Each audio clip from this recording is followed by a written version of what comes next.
The sixth eruption of the Sundunga crater chain in the Reykjanes Peninsula of Iceland is over, but it started like this.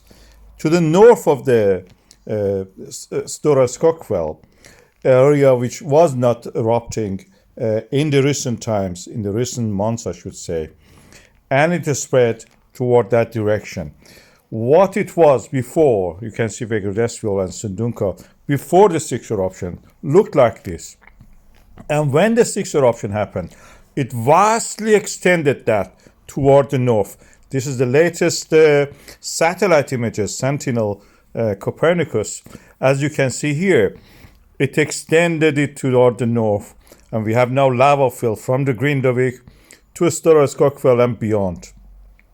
That means this lava field at any moment, anywhere, can have lava tubes which may collapse. The lava tubes are the vents, are the conduits that the lava flows when it is liquid, and then the hardened crust, which is in contact with the environment, stays intact, and it's thin and may collapse. That's the reason in the central part. We have this still the risk of the crossing and collapse of the lava tubes, and this is exactly what the latest Icelandic Meteorological Office is saying. There is a chance of gas pollution also in that area, but the lava field is dangerous, so we cannot recommend that. This will be, of course, updated 2 days from now, and I will report on that. I have several videos about this. One of them at the end of this video you can watch how the lava tube collapse happens. Earlier today we saw something very strange. The whole lava lake was empty. This is the K1 volcano, and this is the Reykjanes Peninsula of Iceland, latest episode of the volcanism.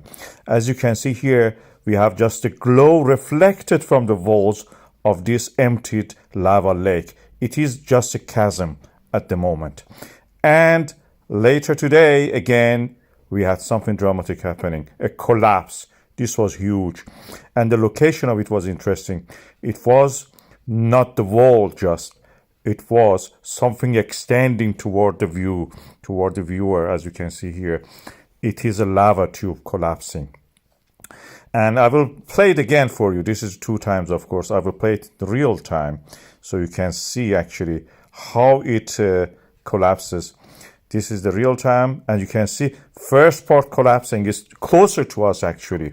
So if anybody was there thinking that they're away from the rim of this lava lake, they were the first to go down if the collapse was happening at that time. I'm telling this because people, visitors, we have been seeing them going to the area, walking to the rim, looking at it. There was even some videos of that.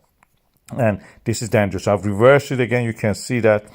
And the first part collapsing is the part that is away, probably around 50 to 100 meters away from the rim. And this is collapsing. And where the lava has gone, this is all the traces of lava you can see now. They are toward the Grindavik, not close to it, of course. This is the remnants of it. The lava lake was drained. Just a small amount remained. And this is what is advancing. And it will gradually cool down if the volcano don't become active.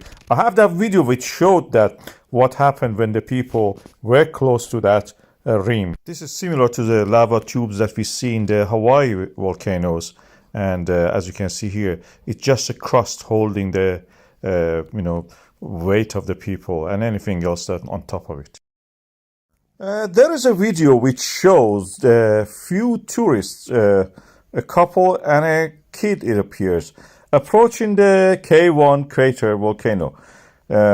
2 hours before that, this MBL video I had, just because of the heat rising from the volcano, was showing it beautifully in the clear sky. So we can use this compared with that video, which I give you the link. This is not that one. This is from the MBL. And this gives me a chance actually to find something that I can scale it and use the that scale to measure the size of the volcano. That is the area that those tourists were approaching. This is the closest point to the lava from the Sunuka old craters. And this is the quite a channel that you can see there.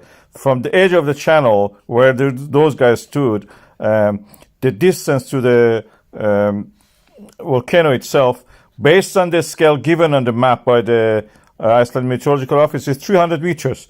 And 300 meters from there for the to the edge of the volcano itself, from one side to the other side, in my estimate, is 120 meters. So based on that, we can use the image from the MBL actually to measure the height of the volcano. This is the area that those familiar features stand in the white rectangle, point the base of the cone, and you can see 120 meters starts from there to the end of that other side.